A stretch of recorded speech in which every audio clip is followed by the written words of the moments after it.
സിന്ദൂരരേഖ ഭാഗം 36. പക്ഷേ ഇത്തവണയുള്ള ഡയറി തനിക്കല്പം സ്പെഷ്യലാണ്. ആദ്യമായിട്ട് താൻ തനിക്ക് പരിചയം പോലും ഇല്ലാത്ത ഒരാളെക്കുറിച്ച് ഈ ഡയറിയിൽ എഴുതിയിട്ടുണ്ട്. അതും കുറച്ചൊന്നുമല്ല, കേട്ടുകേൾവി മാത്രമുള്ള ഒരാൾ. എപ്പോഴാണ് താൻ അവനെക്കുറിച്ച് ശ്രദ്ധിക്കാൻ തുടങ്ങിയത്? അവളൊന്ന് ഓർത്തു നോക്കി. അങ്ങനെയൊന്നും അവൾക്ക് ഓർമ്മയുണ്ടായിരുന്നില്ല. ശ്രീയമ്മ എപ്പോഴൊക്കെയോ മക്കളുടെ കാര്യം പറഞ്ഞപ്പോൾ അറിയാതെ തന്നെ തൻ്റെ മനസ്സിൽ പതിഞ്ഞു പോയ പേരാണ് മാനവ് വർമ്മ. ആദ്യമൊക്കെ ശ്രദ്ധിക്കാതിരുന്നു, പക്ഷേ പിന്നീട് എപ്പോഴോ ശ്രദ്ധിച്ചു തുടങ്ങി. ശ്രീയമ്മ പലപ്പോഴും അവൻ്റെ പേര് പറയുമ്പോൾ താൻ പോലും അറിയാതെ അങ്ങോട്ട് ശ്രദ്ധ പോയി തുടങ്ങി. മൂത്ത മകനെക്കുറിച്ച് പറയുമ്പോൾ ശ്രീയമ്മയ്ക്ക് 100 നാവാണ്. അത് പലപ്പോഴായിട്ട് താൻ ശ്രദ്ധിക്കുകയും ചെയ്തിരുന്നു. അങ്ങനെ ഒരിക്കൽ ആളെക്കുറിച്ച് പറഞ്ഞപ്പോൾ ശ്രീയമ്മ വല്ലാതെ ഇമോഷണലായി പോയിരുന്നു.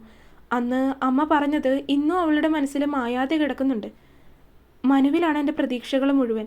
പക്ഷേ അച്ഛൻ മരിച്ചതിൽ പിന്നെ അവനാകെ ഡൗണായി പോയിട്ടുണ്ട്. എങ്കിലും എൻ്റെ ആഗ്രഹത്തിന് വേണ്ടി അവൻ എല്ലാം സഹിക്കും. അവൻ ജീവിക്കുന്നത് പോലും എനിക്ക് വേണ്ടിയാണ്. അവൻ എൻ്റെ മോനായിട്ട് പിറന്നതിൽ എനിക്ക് അഭിമാനമാണ് ദാസേട്ടാ. പലരുടെയും മുന്നിൽ നാണം കെട്ട് നിന്നിട്ടുണ്ട് ഞാൻ.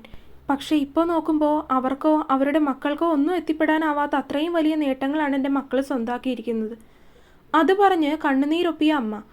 അതിലാണ് അന്നു മുതലാണ് അവനെക്കുറിച്ച് താൻ കൂടുതൽ ശ്രദ്ധിക്കാൻ തുടങ്ങിയത്. അവൻ്റെ പേര് പറയുമ്പോൾ പോലും അങ്ങോട്ട് ശ്രദ്ധിച്ചു പോയി തുടങ്ങിയത്. ഇന്നിപ്പോൾ ഇവിടെ വന്നതിൽ പിന്നെ അവനെക്കുറിച്ച് ശ്രീയമ്മ പറഞ്ഞിട്ടുള്ള ഓരോ കാര്യങ്ങളും തനിക്ക് ഓർമ്മയുണ്ട്. എല്ലാം ഈ ഡയറിയിൽ കുറിച്ചിട്ടിട്ടുണ്ട്. ഇടയ്ക്ക് അവനോട് തനിക്ക് പ്രണയമാണോ എന്ന് ചിന്തിച്ച് നോക്കിയിട്ടുണ്ട്. പക്ഷേ മനസ്സതിന് പ്രത്യേകിച്ച് ഉത്തരവൊന്നും തന്നില്ല.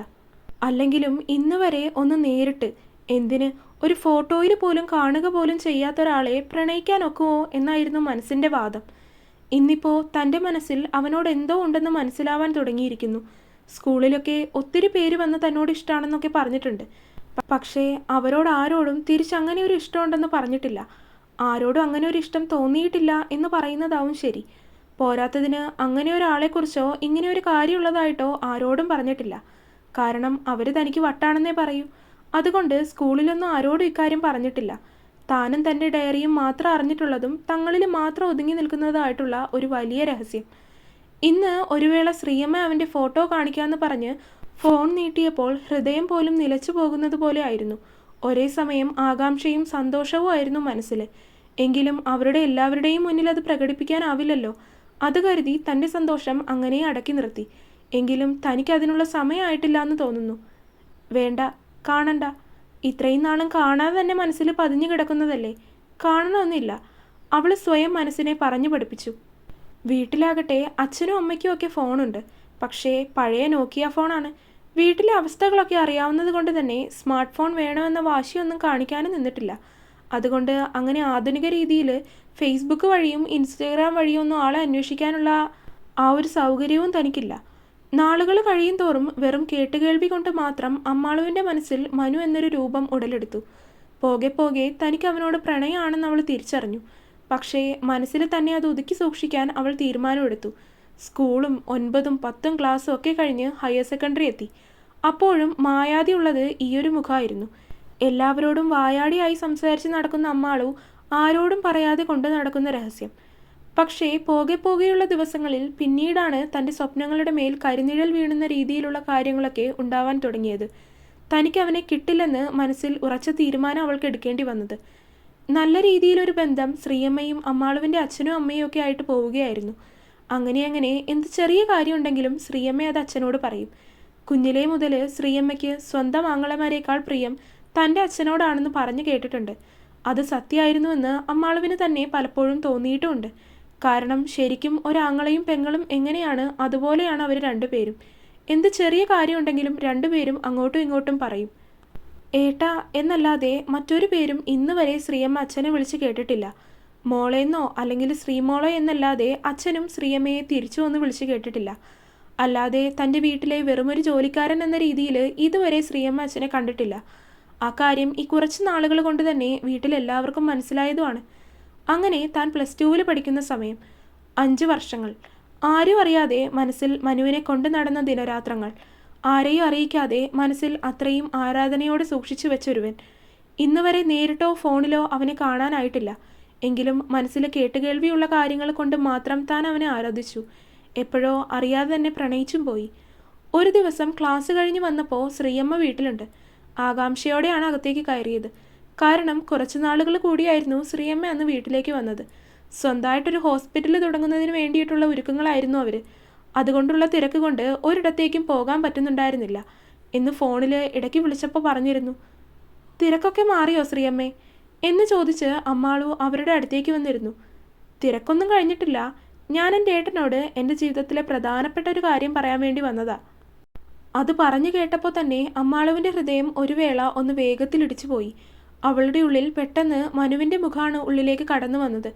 ഇനിയൊരു പക്ഷേ അവൻ്റെ വിവാഹം വല്ലതും ആണോ എന്നൊരു നിമിഷം കൊണ്ട് തന്നെ അന്നത്തെ ആ 18 ഒന്ന് ഭയന്നു പോയിരുന്നു. എന്ത് കാര്യം അമ്മേ? അതോ, ഈ വരുന്ന നവംബർ 1-ാം തീയതി, അതായത് തിങ്കളാഴ്ച, ഞങ്ങൾ ഹോസ്പിറ്റലിൻ്റെ ഇനോഗ്രേഷൻ നടത്താൻ പോവാണ്. അത് കേട്ടതും അവളുടെ മുഖം സന്തോഷത്തോടെ വിടർന്നു. ഇത്ര നേരം അവളിലുണ്ടായിരുന്ന ആദ്യമൊക്കെ പോയി. അവിടെ തീർത്തും സന്തോഷം മാത്രം. ആണോ ശ്രീയമ്മേ? അതേടി പെണ്ണെ, വർമ്മ ഹോസ്പിറ്റൽസ്. അത്യാവശ്യം എല്ലാ സൗകര്യങ്ങളോടും കൂടിയുള്ള ഹോസ്പിറ്റൽ. എൻ്റെ ആദ്യത്തെ ക്ഷണം ഇവിടെയാണ്. അത് പറഞ്ഞ് അവരെഴുന്നേറ്റ് നിന്ന് ബാഗിൽ നിന്ന് ഇൻവിറ്റേഷൻ കാർഡ് എടുത്തു. അച്ഛൻ്റെ അരികിൽ വന്ന് നിന്നപ്പോൾ അച്ഛൻ ഉൾപ്പെടെ ഞങ്ങളെല്ലാവരും അത്ഭുതത്തോടെയും ആശ്ചര്യത്തോടെ ആയിരുന്നു അമ്മയെ നോക്കിയത്.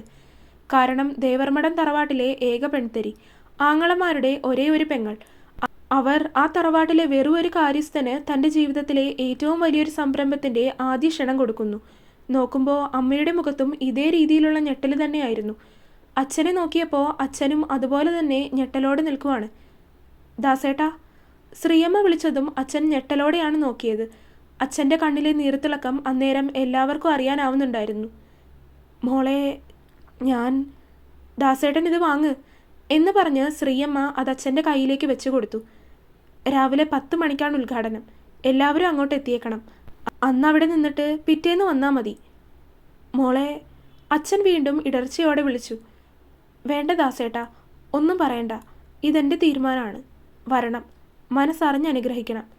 അത് പറഞ്ഞപ്പോൾ അച്ഛൻ വിങ്ങുന്ന മനസ്സോടെയാണ് അമ്മയെ അനുഗ്രഹിച്ചത്. അച്ഛൻ്റെ നോട്ടത്തിൽ നിന്ന് തന്നെ അച്ഛൻ്റെ മനസ്സിൽ ഇപ്പോൾ എന്തായിരിക്കുമെന്ന് അമ്മയ്ക്ക് അറിയായിരുന്നു. അതുകൊണ്ട് അമ്മ അച്ഛനെ നോക്കി ഒന്ന് കണ്ണടച്ച് കാണിച്ചു. ഒന്നുമില്ല എന്ന രീതിയിൽ. അച്ഛൻ അന്നത്തെ ദിവസം ശ്രീയമ്മ പോയി കഴിഞ്ഞിട്ടും ഇത് തന്നെ പറഞ്ഞുകൊണ്ടിരിക്കുകയായിരുന്നു.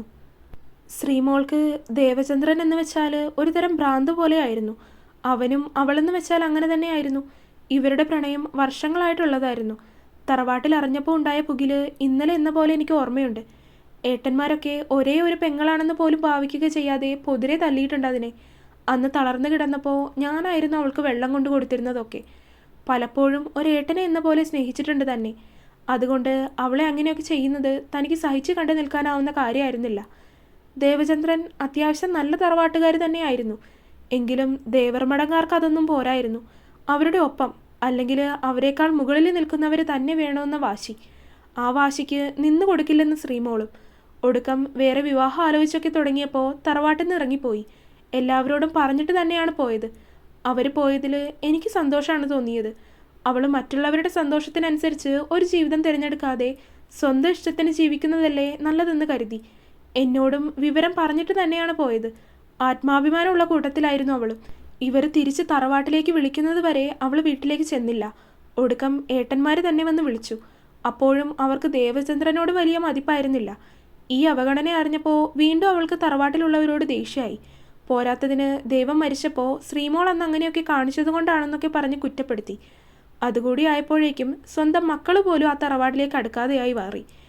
മക്കൾ രണ്ടും ഇന്ന് വരെ ദേവർമഠം തറവാട് കണ്ടിട്ട് കൂടിയില്ലെന്ന് തോന്നുന്നു. 2 പേർക്കും ഇഷ്ടമല്ല. കൂട്ടത്തിൽ മൂത്തവനാണ് ഒട്ടും ഇഷ്ടമല്ലാത്തത്.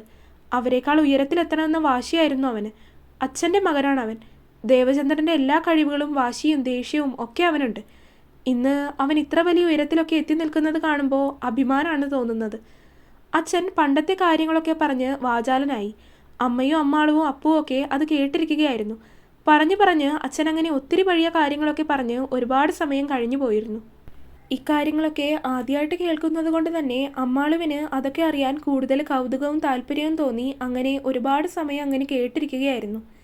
തുടരും. അപ്പോൾ വീഡിയോ കണ്ടവരെല്ലാവരും വീഡിയോ ലൈക്ക് ചെയ്യുക. നിങ്ങളുടെ അഭിപ്രായങ്ങൾ എന്തായാലും അത് കമൻറ്റായിട്ട് അറിയിക്കുക. ചാനൽ സബ്സ്ക്രൈബ് ചെയ്യാത്തവരെല്ലാം സബ്സ്ക്രൈബ് ചെയ്യുക. അടുത്ത പാർട്ടായിട്ട് നാളെ വരാം. ബൈ.